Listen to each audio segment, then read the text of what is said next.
आज बैसाख कृष्ण चतुर्थी है 18 अप्रैल।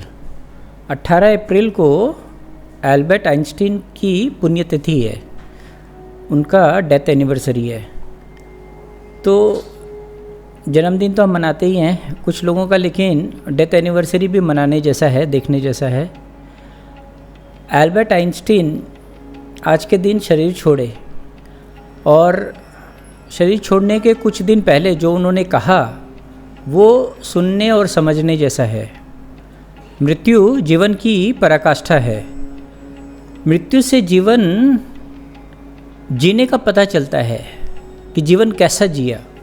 मृत्यु जीवन का अंत नहीं है, जीवन की पूर्णता है।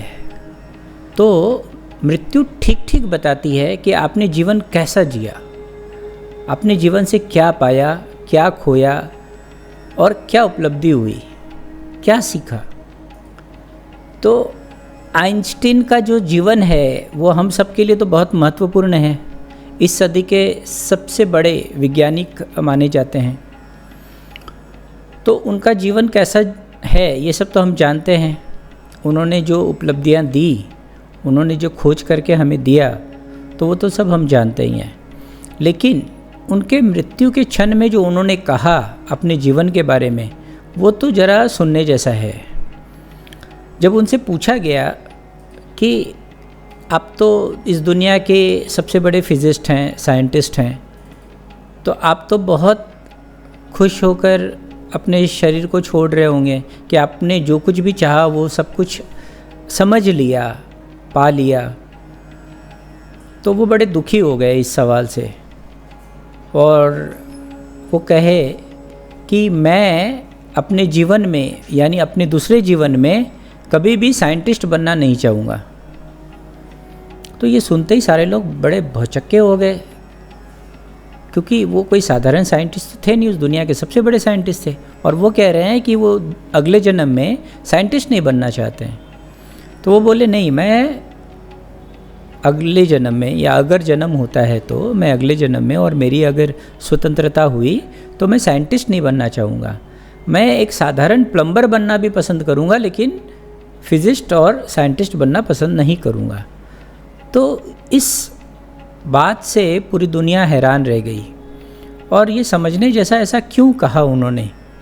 ऐसा वो इसलिए कह रहे थे क्योंकि आइंस्टीन जब वैज्ञानिक शोध शुरू करते हैं अपने जीवन में, तो उनको ऐसा लगता है कि इस दुनिया में जो कुछ भी रहस्य है वो सब मैं जान लूँगा या जाना जा सकता है।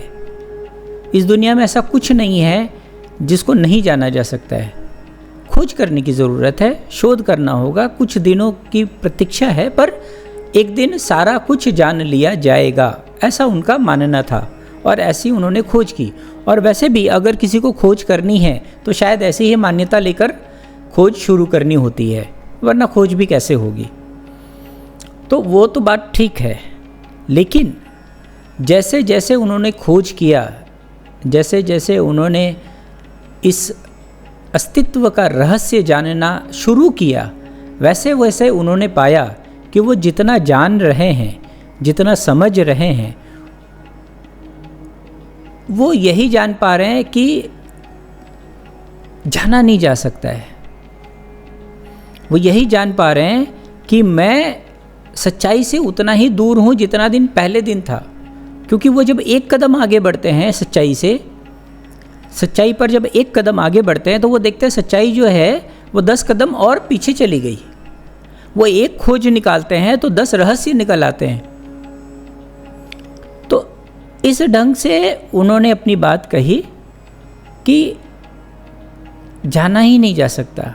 तो वो एक वैज्ञानिक की तरह अपना जीवन शुरू करते हैं, लेकिन वो एक रहस्यवादी होकर अपना जीवन छोड़ते हैं। ये एक बात समझने जैसी है। अब एक सवाल उठता है कि एक तो उन्होंने ये क्यों कहा, ये तो बात ठीक है, फिर भी समझ में आई कि वो रहस्यवादी होकर शरीर छोड़ रहे हैं अंतिम दिनों में। ये क्यों कहा कि वो फिजिस्ट या साइंटिस्ट होना नहीं चाहते, वो एक प्लम्बर, एक साधारण प्लम्बर बनना पसंद करेंगे, लेकिन साइंटिस्ट नहीं बनेंगे। क्यों? क्योंकि उन्होंने पाया कि उनके जीवन से कोई बहुत अच्छा नहीं हुआ। मानवता के लिए उन्होंने बहुत कुछ नहीं किया। जो खोजें उन्होंने की उससे क्या लाभ हुआ? जैसे एक उदाहरण के लिए एटॉमिक एनर्जी। तो उन्होंने एटॉमिक एनर्जी का खोज किया, लेकिन क्या परिणाम हुआ? हमने एटम बम बना लिया। फिर हमने एटम बम का दुष्परिणाम भी देखा, हिरोशिमा और नागासाकी का। तो इससे वो बहुत क्षुब्ध हो गए। उन्हें लगा कि जो कुछ भी मैंने किया ये तो उल्टा ही हो गया। मैं तो कुछ अच्छा करना चाहता था मानवता के लिए, लेकिन कुछ अच्छा नहीं हुआ, बल्कि बुरा ही हुआ मेरी खोज से। तो इसीलिए वो बड़े क्षुब्ध थे अपने अंतिम दिनों में, और वो कह रहे थे कि नहीं, मैं कोई महान नहीं हूँ, मैं कोई फिजिस्ट या साइंटिस्ट नहीं बनना चाहता, साधारण सा प्लम्बर बनना भी मुझे मंजूर है।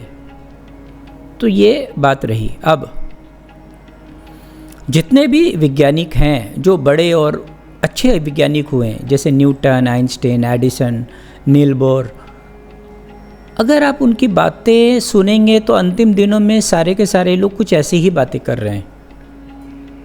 एक तो वो अपने जीवन से बहुत प्रसन्न नहीं है, और दूसरी बात वो यही कहते हैं कि रहस्य जो है वो बढ़ता ही चला गया। तो जो भी वैज्ञानिक हैं, जो सच्चे वैज्ञानिक हैं, जो प्रमाणित बात कहते हैं, वो यही कहते हैं कि जो रहस्य है अस्तित्व का वो इनफाइनाइट है। ऐसा लगता है कभी जाना ही नहीं जा सकता। ऐसा लगता है कि वो उतने ही दूर है, बल्कि ज़्यादा दूर हो गए, क्योंकि उन्होंने एक कदम जब वो आगे बढ़ते हैं तो वो देखते हैं कि वो 10 कदम पीछे हैं एक्चुअली।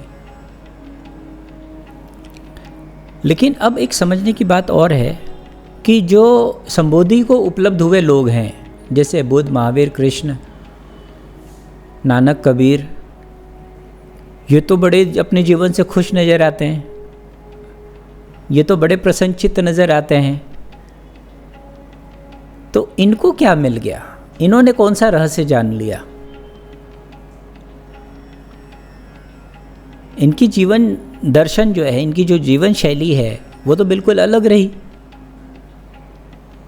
और इन्होंने जीवन को बड़े अलग ही ढंग से देखा।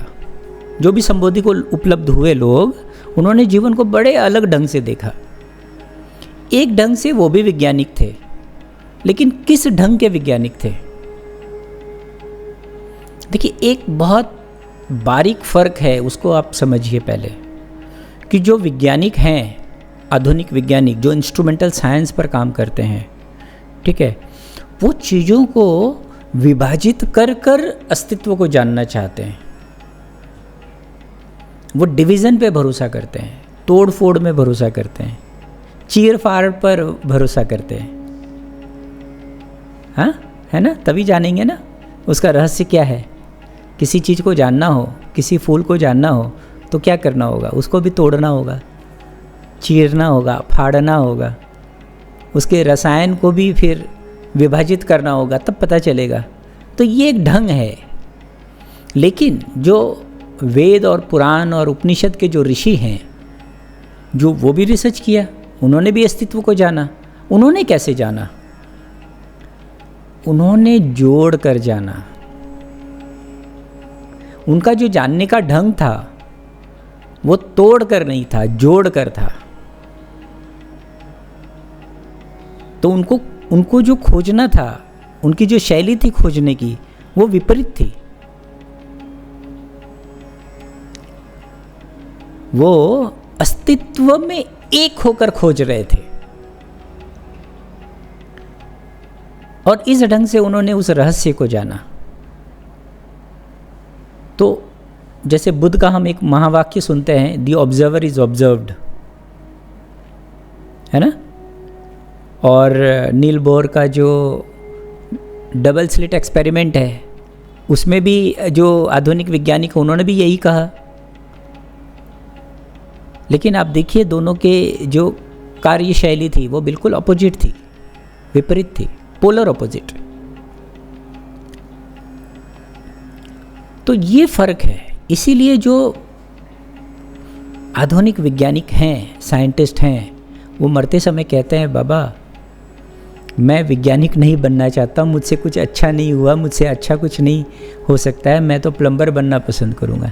लेकिन आपके बुद्ध, महावीर, कृष्ण जो हैं वो देखिए कितने मुस्कुराते हुए, नाचते हुए, गाते हुए अपना जीवन जीते और अंतिम क्षणों तक जो हैं वो अपने आप को ब्लेसेड फील करते हैं।